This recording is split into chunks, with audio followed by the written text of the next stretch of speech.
SUPP залуусаа Unread-ийн ундаа байна. За SUPP юу вэ ундаа? Нам 50 ажлуудаа амжуулах гад гүйцэтгүүлэх гэж явж байна. Бид өөрийгөө танилцуулж байж. Намайг Ундрал гэдэг. Би Unread-ийн үүсгэн байгуулагчдын нэг. Тэ. Өшөө бидний мэдхгүй тийм дэлгэрэнгүй танилцуулал. Одоо миний мэдхээр Unread байна. Тэгээд өшөө амлаа гэж явж байна шүү дээ. Тэгээд Shapers гэл. Би бас хэд хэдэн одоо олон нийтийн байгууллагуудад хүчин зүтгэдэг. Үүний нэг нь бол Global Shapers. Global Shapers Улаанбаатар нийгэмлэг маань дэлхийн эдийн засгийн форумын дэргэдэг залуучуудын байгууллага. Үүнээс гадна би Монголын үндэсний олимпийн оронд бас арилгагддаг. Тэгээд ерөнхийдөө гол анхаарал хандуулж явж байгаа юмуд маань эдгээр байна. Unread-ийн хувьд бол гарааны бизнес экосистемд медиагийн гүйцэтгэх үүргийг гүйцэтгээд явж байна. Тэгээд энэхээ хүрээнд бас өдөр олон нийтийн арга хэмжээний зохион байгуулдаг. Үүний нэг нь түрүүнд дурдсан плаг. Плагаас гадна хэд хэдэн бас салбар ивентүүд, контентуудаа гаргаад явж байна да.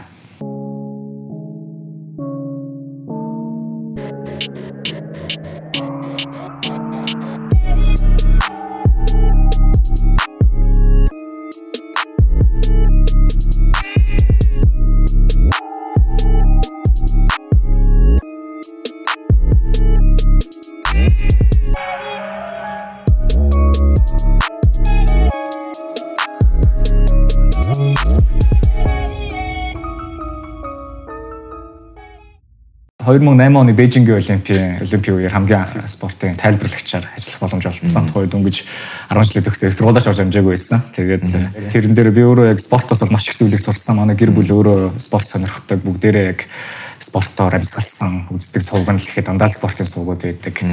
Манай гэрээ одоо яг нойлдоо тавьдаг сонин жишээ нь 5 цаг хэрэг сонин байх жишээтэй. Тэгээд би спорт маш их зүйлийг сурсан. Би өөрөө спортоор хичээлдэг байсан. Тэгээд одоо ч гэсэн спортоор байнга хурц хөлөө цагаа өнгөрүүлдэг. Тэгээд спортод бол би маш их зүйлийг одоо олж авсан учраас бас өгөх ёстой гэж үзэж байгаа учраас өөрийнхөө одоо арай гайгүй хийж байгаа чадж байгаа зүйлүүдээр хөнөмөр оруулахыг хичээгээд явж байна. Окей.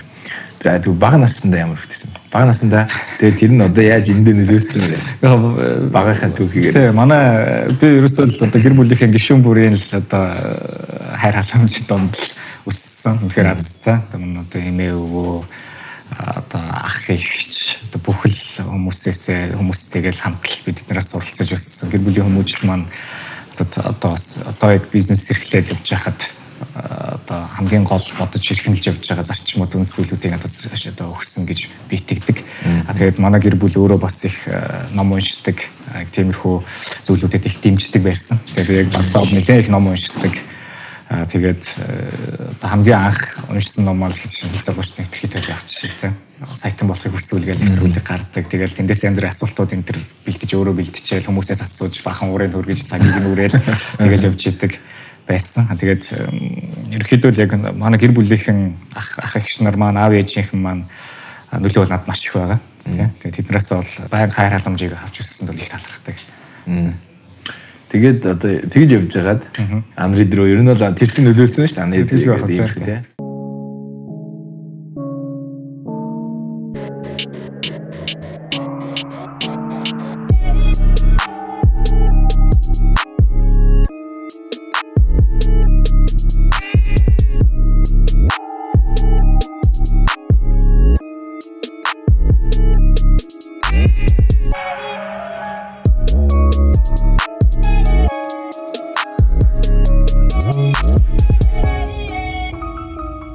Unread яаж үүссэн? Тийм, Unread бол яг манай ган зэрэг Батцая гэдэг бид гурвын хамтран үүсгэн байгуулсан сайт. Бид гурав ганцхан хоёр бол би нэг бол нэлээд дээрээс бүр одоо 2005 6 7 оны үед блог бичдэг байхаас нь эхлээл би одоо ганцхан блогийг бол нэлээд уншдаг байсан. Тэр нэг коммент энтер нэг хаяа харьцдаг байсан баг. Тэгээд за ганцхан хоёр бас дундын найзтай. Тэгээд бас нэлээд би нэг мэддэг байсан. Тэгээд ганцхан нэг өдөр мэйл явуулсан. Тэгээд ганцхан бол тухайн үед нэг Tower Startup гэдэг ном орчуулчаад тэр нэг ингээд гарааны бизнесийн яг Монголын ялангуяа гарааны бизнес стартап гэдэг энэ хэллэг нэлээд тренд болохоор нэлээд нөлөө үзүүлсэн номуудын нэг гэж би боддог. Тэгээд тэр ном гарсны дараа ер нь нэг иймэрхүү чиглэлийн залуучууд зориулсан иймэрхүү нэг юм сайт ч юм уу мэдээлэл хүргэдэг юм контент гаргадаг юм ямар шуухан байх вэ 2013 онд явуулсан. Тэгээд тэр нь бол яг л цагаа олсон, яг л хэрэгтэй. Яг би өөрөө айгүй олон тийм гадны их сурвалжууд уншдаг, тэндээс ихтэй санаа авдаг, мэдээлэл авдаг, тийм ирч хүч авдаг байсан. Тэгээ манайд бол яг тийм байхгүйсэн л та. Тэгээд бид нэр ерөнхийдөө яг ингээд хин нэгэн ямар нэгэн санаа хин нэгэн газар гаргачлаа, хааны газар гаргачлаа гэж бодоход яаж тэрийг өөрийнхөө зорилтод хэрэглэгчдэд хүргэх вэ гэдэг л айгүй том асуултын тэмдэг байсан. Тэр Facebook ашиглаж болно. Окей. За гэхдээ Facebook ч гэсэн кармандах, дансандах мөнгөний чинь тоогоор л ерөөхдөө хэр олон хүн төрөх үү гэдэг чинь шийдэж байна. Том медиа хэрэгслүүд ашиглая гэхээр айгүй том нэг юм тэ давлгааны нэг жижигхэн нэг юм хэсэг нь болоод өнгөрчдөг. Мянган мэдээний нэг нь л одоо таны талаараа харч хүмүүс 999 анхаарлаа хандуулаад хүмүүс ач холбогдлоор нэрэмбэлчихэж байгаа. Тэгэхээр яг нэг зорилт яг тэг зориулсан зорилтод тийм контент үйлдвэрлэдэг газар байвал ямар вэ гэдэг. Тэгээд манай ганцхан тухайн үед бас Forbes зүйлд ажиллаж байсан. Тэгээд Forbes зүйлийн шуумаар хоёр хамт нэг төсөл дээр ажиллаж байгаа Зактайгаар бас яг энэ талаар санаа солилцоод тэгээд Зак маань ч гэсэн өөрөө яг дөнгөж Америкаас ирээд яг нэг иймэрхүү юм бас байх хэрэгтэй гэж бодож ирсэн. Тэгээд бид нар санаа зорилго нэлээд шуурхайлаад 2015 онд Unread эхлүүлсэн дээ. Манай Зак бол одоо манай технологи дизайныг тэр чигт нь шууд хариуцж байгаа. Өөрөө одоо яг манай арт директор гэсэн статуст одоо манай Unread-ийн бүх өнгө одоо бүх одоо тэр нарийн нэмдэг зүйлс нь бүгдээрээ яг л visual талыг бүгдийг visual-ыг Зак хариуцж байгаа. Зак маань өөрөө бас айгүй гоё одоо бичлэгтэй нийтлэлээ бичдэг. Гэрэл зургууд бүгдээрээ тэр хүний гараар гарч байгаа. Өөрөө бас ном орчуулсан манай хүн чинь бас яг сэтгүүл зүйн талаар тийм яг сэтгүүл зүйн талаар нэлээд хичээлж үзчихсэн тийм хүн. Бараг бид гурав дундаас бараг ганц яг номын дуугийн сонссон ганц хүн байж магадгүй. Тийм ганцаа маань болохоор ихе контент шууд хариуцсан авчиж байгаа. Ерөнхий редактор гэдэг манай бүх контентууд ганцаагийн гараар гарч байгаа. Өөрөө бас ном орчуулдаг. Та бүхэн жил өөдөө тэмүүлгээд бас одоо нэлээд хийт энэ бараг яг энэ non fiction номнууд дундаас хамгийн эргэлттэй одоо сүүлийн 5 жил хэвлэгдсэн номуудын нэг байх гэж би бодож байна.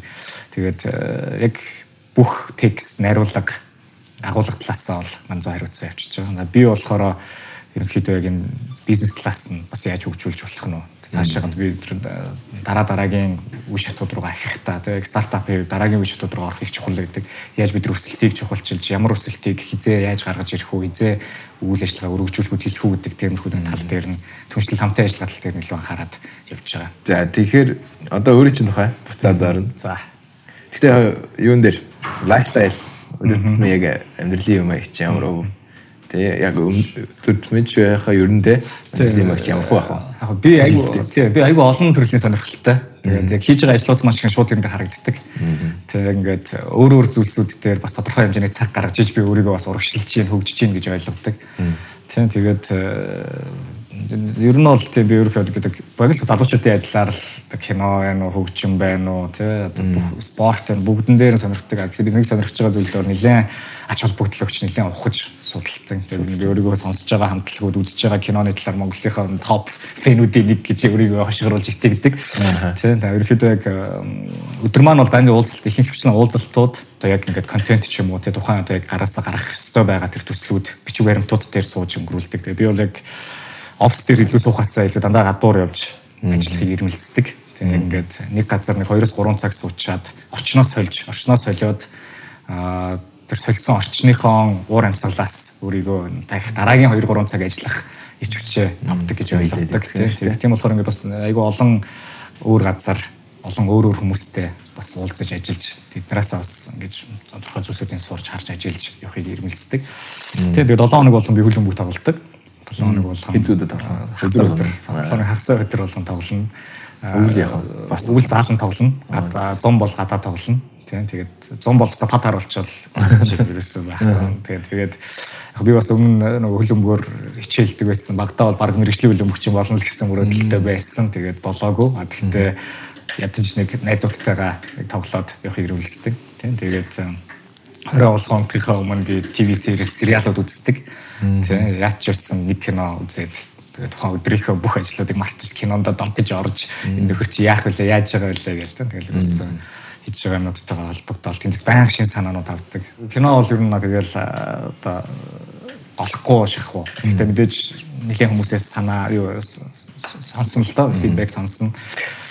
Тэгээд яг ажил хийж байгаа ажлын шаардлагаар гадагш байгаа нэлээд авах одоо хэрэгтэй болдог шаардлагууд тийм нэлээд хэрэгтэй болдог. Тэнгуй 16 17 он бол нэлээд одоо ачаалттай үе байлаа. Одоо миний зүгээр явж одоо явсан улсуудын топ бараг 50-д хүрсэн. Тэгэл бид нар одоо яг тухайн улс болгон дээрэл одоо бидний хийж байгаа ажилтай холбоотойгоор би ямар үнцгийг авчирч болохоор гэдгийг хараад. Тэгэхээр ингээд аялал бас нэлээд их цагийг маань авдаг. Тийм. Явахдаа ер нь влог хийдэг. Гэхдээ би багтаач гэж. Одоо яг анхан ихэнх үедээ бол нэлээд яг влог бичдэг байсан. Тийм би бичиж би өөрийнхөө бүх тэмдэглэлүүдийг хийдэг байсан. Миний одоо блог blogspot гэдэг блог нь хөрөлөөр сүүлийн хэдэн жил бичээгүй ч гэсэн байж л байгаа. Сүүлийн үед яг Unread дээр бид нар ганцоо заах бид хинэн ч гэсэн гадагшаага явсан. Бүгдээрээ ингэ аялын тэмдэглэл гэж юм бүртлэх ерөн шаардлагатай хэрэгтэй юм байна гэд. Тэгээд тухайн үедээ яг юу хийсэн харсан. Одоо шинэ би Швед 9 сард явсан. Яваад ирэхдээ би суши хийдэг монголчуудтай уулзсан талаараа одоо Стокгольмыг эзэлсэн сушисттэй арим гэдэг шинэ контент бичихч шийдтэй. Эсвэл одоо яг тийм одоо манай ганцоо гэхэд цахим засаглал энэ төр гээл яг өөрийнхөө суусан хуралтайгаа холбоотойгоо одоо нийтлэгчдэг ч юм уу. Тэр нь бол баримтжуулах шаардлагатай юм байл хэрэгтэй юм байлаа тийм. Тэгээд бүх юм блог болохоор л тийм уул нь бол их сонирхолтой. Гэхдээ би өөрөө бас яг сошиал медиагийн тийм идэвхтэй хэрэглэгч бас биш л тийм. Яг уул нь сошиал медиаг ярих юм бол одоо манай анхны сошиал медиагийн яг ялангуяа Twitter дээр чинь Twitter-ийн анх мэдгүй анхны баг 10 хэрэглэгчийн л нэг би өөрөө уул нь одоо яг л анх Twitter-ээс хагалцсан юм. Twitter дээр байгальтаа хаяа ретвитийн хаяа ганц хоёр юм бичин. Гэхдээ идэвхтэй одоо бүр юм power user бол биш л те. Тэгэхдээ яг анхнаас нь ингээд яг Twitter-ийн ингээд үр үндэс сууж явах видеос нь бол байсан. Тэгэхээр тухайн Twitter-ийг хэрэглээд донтцсон. Би тухайн үед донтцсон. Twitter зөрөө шүлэг мүлэгч бичижсэн.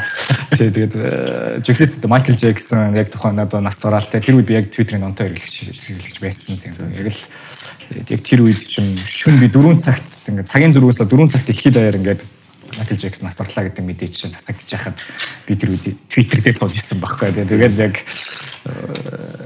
тэр үед чинь дагж юм ороод. Дөрөс байгаа. Их л хүн дээр л туссан тий.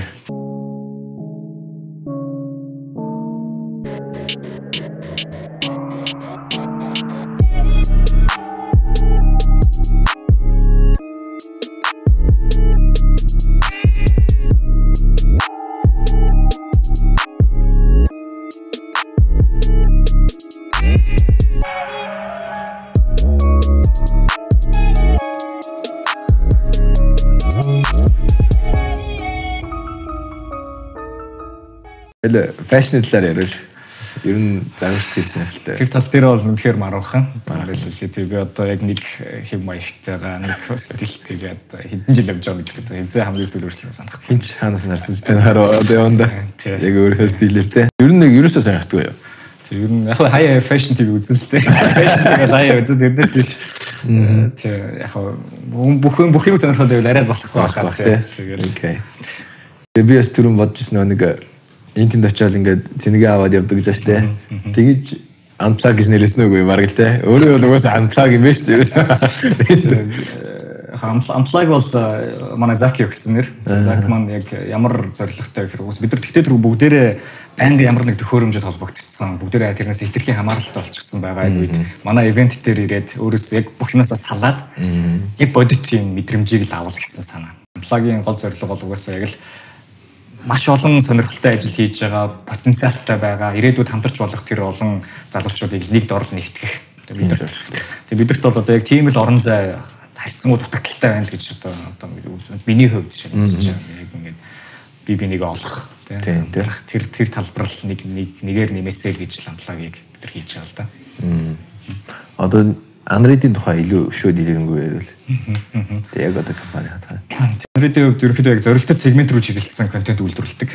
Одоо 25-35 насныхан буюу яг залуу мэргэжлүүдэд зориулсан контент үйлдвэрлэдэг. Бид нар 7 хоног 7 контент өдөр болгон нэг булангуудад хуваарлагдсан контентууд бичдэг. Энийгээр бас нэлээд төрөлдсөн гэдэг утгаараа манайд бол нэлээд анхдагчтай нэг бах одоо шинэ даваа гарагт онцлог бизнес, онцлог стартапуудыг бид нар бичдэг. Тэгэхээр манайх бол 7 хоног 7 контент үйлдвэрлэдэг. 7 булантай. Болон болох маань өөрсдөө нөхцөн формат асуултууд хэм маягтай ийм медиа сайт байна тийм. Тэгээ ном гараа. Тийм яг энэс гадна бид нар мэдээж зөвхөн контентоос гадна ивент зохион байгуулж байна. Бид нар бие их ажилтдаг ярилцлага маань чинь саргуулгын тайзан дээр яг үзэгчдтэйгээр амьд явдаг. Үзэгчтэй амьд явахаар илүү бас хоорондоо харилцаад бас нэлээд сонирхолтой хүмүүс ч гэсэн нэлээд үлдэцтэй байдаг юм байлээ. Бол одоо яг манай 18 онд хамгийн бас их одоо найдлага тавьж байгаа. Өөрсдийнхөө хувьд бас нэлээд их анхаарал хандуулж байгаа юм одоо төсөл байгаа. Энийг бол бид нар маш олон хамтрагч байгууллагуудтай хамгийн чухал нь нийслэл үйлдвэрлэлийн инновацийн газартай тэр хамтраад хаб гэж инновацийн төв байгуулалтаа. Яг бид нар түрүүн хэлсэн. Бидэрт ингээд маш олон оролцогч талууд нэг дор цуглах юм шалтгаан олдохгүй байна. Тэр шалтгаан айгу бага байна. Эсвэл яа өөрөөр сүсэл сонирхолтой өөрөөр туршлагатай мэдлэгтэй энэ community хоорондоо ингэж нийлж чадахгүй байна. Бид олон community-нүүд байгаад байгаа юм шиг мөртлөө бүгдээрээ хоорондоо ингээд огтлцохгүйгээр улам хумигдаад байгаа юм шиг ерөөхдөө дүр зураг ерөөхдөө ажиглагдаад байгаа. Тэгэхээр бид нар энийг ингээд хоорондоо уулзах юм шалтгаан олох нэг юм талбар хэрэгтэй юм байна гэж бодож байгаа. Тэгээ одоо яг үйлдвэрлэлийн инновацийн газартайгаа хамтраад ийм инновацийн төв байгуулах ийм төсөл маань одоо бас нэлээд төгсгөлийн шатанд орчихсон явж байгаа. Энэ маань ямар учиртай вэ гэхээр бид нар энэ дээр co-working space-тэй дундын офис гэдэг одоо яг залуучууд хоорондоо цугларч хамтарч ажиллах тэр боломжтой олдох. Тэгээ олон төрлийн арга хэмжээний үйл сургалтууд, workshop-ууд хийгдэх юм талбар. Үүнээс гадна бид нар одоо бусад газруудаас ялгаатай нь болохоор инкубаторын офис гэх. Тэр яг сонгодог зарчмаар нь гарааны бизнесүүдийг бойжуулахыг хүсэж байгаа. Тийм байна тий. Яг бид нар өөрсдөө IT парк инкубаторын хөтөлбөрт хамрагдсан бүр үүсгэн байгуулагдаад удаагүй байхдаа орсон. Үр шимийг нь аягүй хүртсэн. Бид нар ямар ач холбогдолтой вэ гэдгийг бол мэдчихэе. Тэрийгээ бид нар бусад байгууллагуудад, бусад стартапуудад, бусад олон төрлийн үйл ажиллагаа, олон өөр салбарт ажиллаж байгаа стартапууд бас олохыг хүссэн.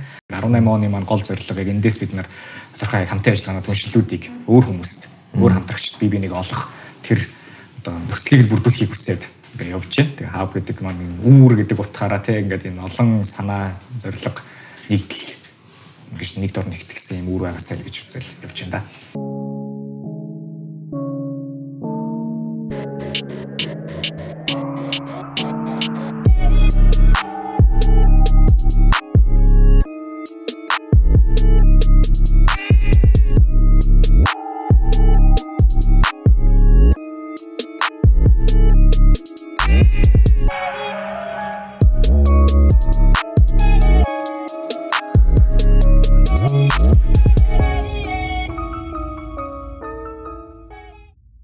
Би яг медиагаас шал өөр одоо мэргэжилтэй. Би эдийн засгийн онлын чиглэлээр одоо суралцсан. Тийм уул усыг сургууль суралцсан. Тэгээд 10 жилийн бол би нэгдүгээр сургууль төгссөн. Яг математиктэй. Тэгээд энэ маань ч гэсэн надад нэлээд хэрэг болдог. Тэгээд би одоо ч гэсэн бас зарим төслүүд дээр оролцохдоо яг судалгаа, тоон өгөгдөл одоо боловсруулах, цуглуулах гэдэг дээр нь бас оролцоод явдаг.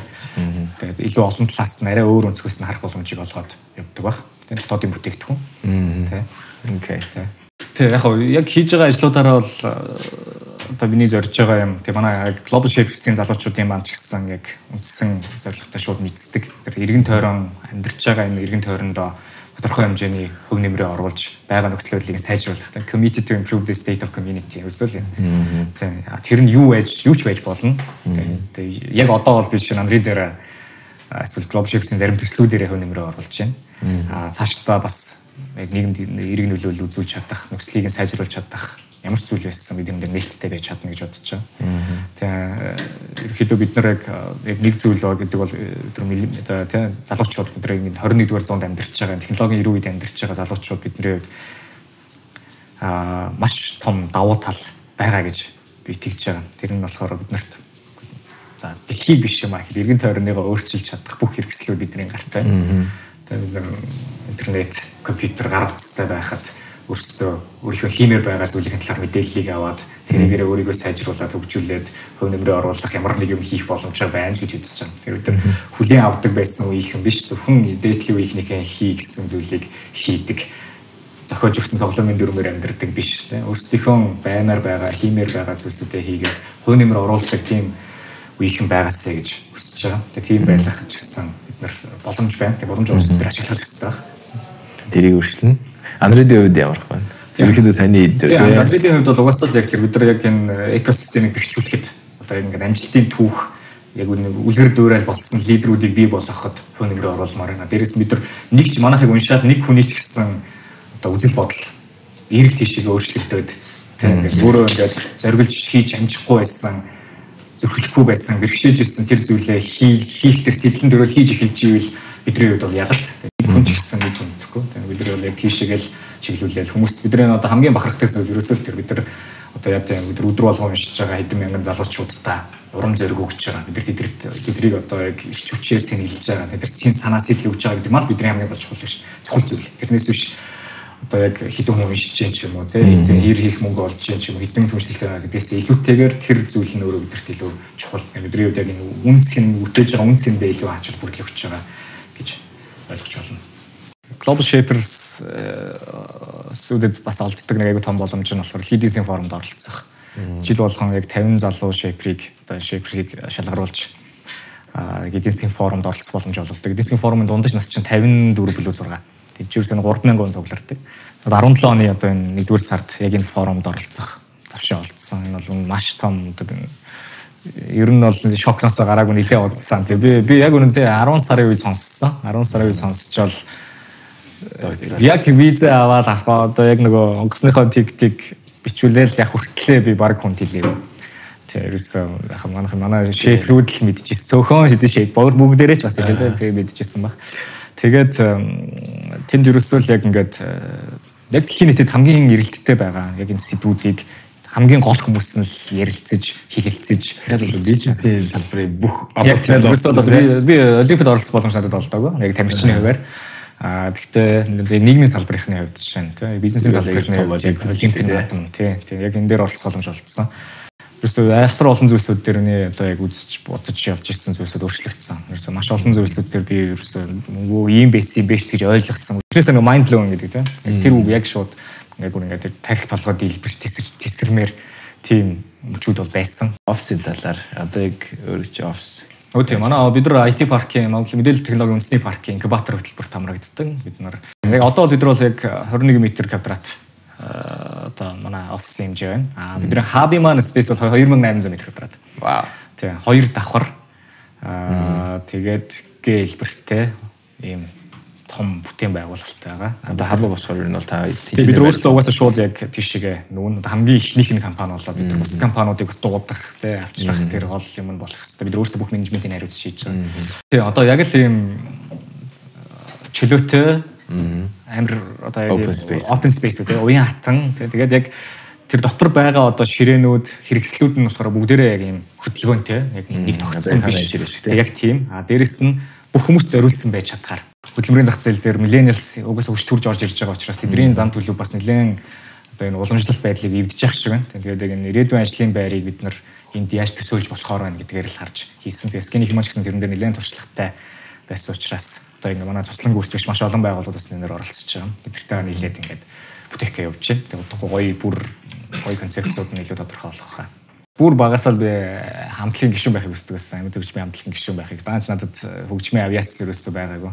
Би төгөлдөр уртаач байж үзсэн, гитар сурах гэж үзсэн, тэгэл хаяа бөмбөр зохиж үзсэн, тэгээ болоогүй. Тэгээ манай найзууд маань хамтлагтай болоод хамтлаг байгуулад тэгээ бид нар хамтлагийнх нь одоо 5 дахь гишүүн, fifth beat гэдэг шиг тэгээ 5 дахь гишүүн бол менежер нь явж нэг хэсэг. Миний одоо 1-2 жилийн ингээд эргээд харахад те ингээд жижигхэн машинтай бөөнөрөө хойноо бүх хөгжим бөмбөр гитараа хийцсэн. Хороолын бааруудаар халтуур хийгээ явж ирсэн үсэг санаанд ордог. Яг л тэгэл ямар хамтлаг гэдэг нэр яг анх Nortax гэдэг Nortax сүүл рүүгээ л чинь Blindfold, Quad Kings болоод байсан. Тэгээ одоо манайд айгуу дайггүй одоо явж байгаа. Тэгэл хамтлагийнхантайгаа дуу муу зохиох анхныхан сонсогч нь болоод ганц хоёр үг хэлээд ганц хоёр үгэн дээр нэг хувь нэмрээ оруулж исэн түүхүүд би. Тэр хамтлагийн одоо дуунууд байгаа юу юм л. YouTube дээр бол байгаа. Тэгээ бүр миний юунаас аплод хийгдсэн. Тэгээ.